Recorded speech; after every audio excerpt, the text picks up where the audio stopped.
This is a story of a journey.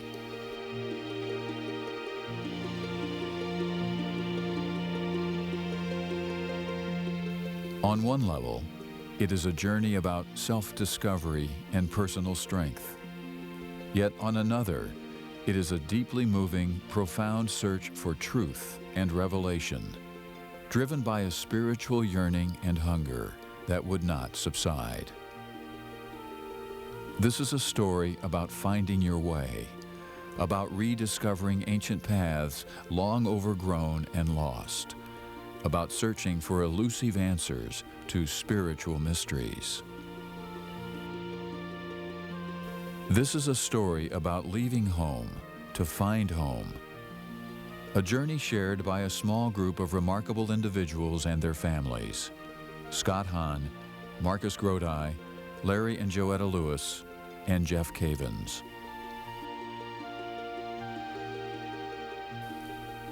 All four men were ordained Protestant ministers who would ultimately give up everything: their careers, their homes, and in some cases their families, to search for the truth.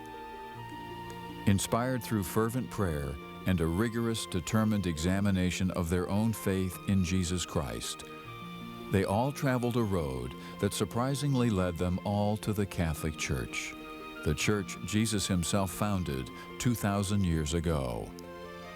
But for each of them, the journey was long and difficult. Prior to their conversion to the Catholic faith, they each admit to a deep bias. My grandmother was the only Catholic on both sides of the family. She had married outside the church and then later on had her marriage blessed, and she was widowed. And in her widowhood, she became a devout Catholic. And I couldn't understand her faith. It seemed to me to be a counterfeit faith. So when she died, being the only devout religious person in my family, my parents naturally gave to me all of her religious paraphernalia: a prayer book, a missal, and those detestable rosary beads. I remember taking them to the basement and just looking at them in my hands. I thought, these are like, to me, they represented a spiritual chain that held her in bondage to superstition.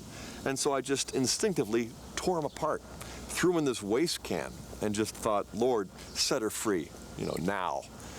Mary and Purgatory and all these other things and relics and rosary beads and icons and statues, all that stuff to me was totally unnecessary to following Jesus Christ. And so I felt sorry for Catholics. Catholicism was totally outside of the parameters of my search. In other words, I wouldn't go to look at Mormonism. I certainly wouldn't go and see how the Muslim religion developed.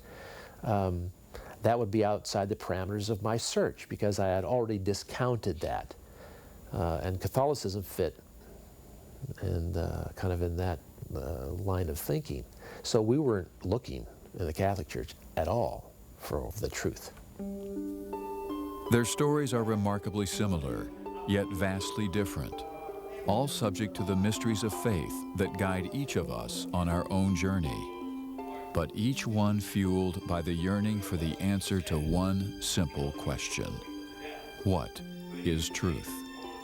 When people seek truth, what they're really seeking is a relationship with God, because Jesus is truth, and we are created in the image of God. That is what we're seeking. But sometimes we have to go down a lot of other paths first to figure out that it was Jesus that we were seeking all along. Hey, our subject tonight is something that probably affects almost every family, at least. Today, Jeff Cavins hosts a weekly television show on the Eternal Word Television Network in Birmingham, Alabama. His journey to find the truth was something of a round trip, a homecoming, a reconciliation with his past. For he grew up in the Catholic Church.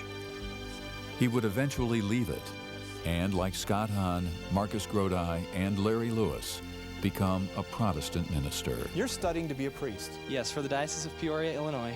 Jeff Cavins was the typical American teenager in the 1970s. Rock music, sports, girls, and parties were the things he craved most.